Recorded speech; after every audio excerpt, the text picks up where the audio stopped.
आज हम बात करेंगे देश की दूसरी सबसे बड़ी संवैधानिक कुर्सी पर बैठ रहे एक बड़े नेता पूर्व उपराष्ट्रपति जगदीप धनखड़ की।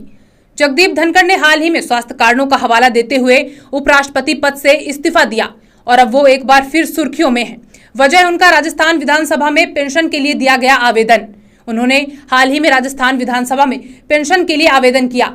धनखड़ जो लंबे समय तक भारत के राजनीतिक और संवैधानिक जीवन में सक्रिय रहे, अब उपराष्ट्रपति पद से इस्तीफे के बाद एक शांत और अनुशासित जीवन जी रहे हैं। लेकिन बीते दिनों खबर आई कि पूर्व उपराष्ट्रपति जगदीप धनखड़ ने राजस्थान विधानसभा सचिवालय में पेंशन के लिए औपचारिक आवेदन दायर किया है।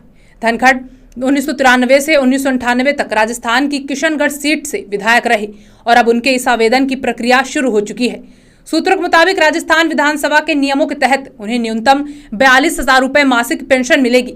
इसके अलावा पूर्व विधायकों को दी जाने वाली अन्य सुविधाएं भी उन्हें प्राप्त होंगी, जिनमें मुफ्त यात्रा और स्वास्थ्य सेवाएं शामिल हो सकती हैं।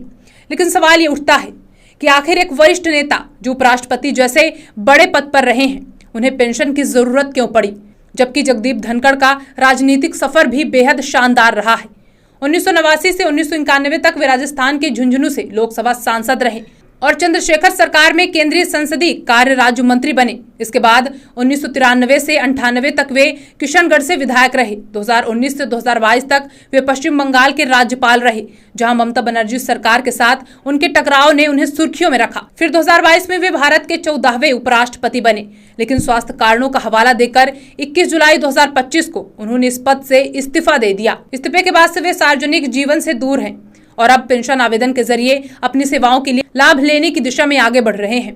उनके इस्तीफे के पीछे स्वास्थ्य कारण बताए गए, लेकिन कुछ विशेषज्ञों का मानना है कि सियासी दबाव भी एक वजह हो सकता है। हालांकि धनखड़ ने इस बारे में कोई टिप्पणी नहीं की और वे अपने निजी जीवन पर ध्यान दे रहे हैं।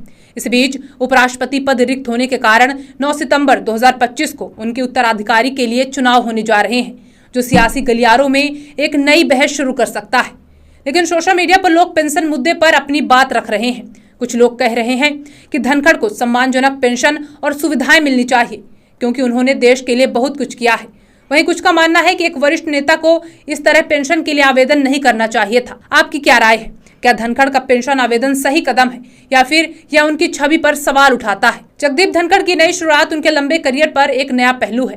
क्या वे फिर से सियासत में लौट सकते हैं या शांत जीवन जीना पसंद करेंगे, ये देखना बाकी है। हमारी ये खबर यहीं खत्म होती है, लेकिन इस मुद्दे पर आपकी राय हमारे लिए महत्वपूर्ण है, इसलिए अपने विचार हमें कमेंट्स में जरूर साझा करें।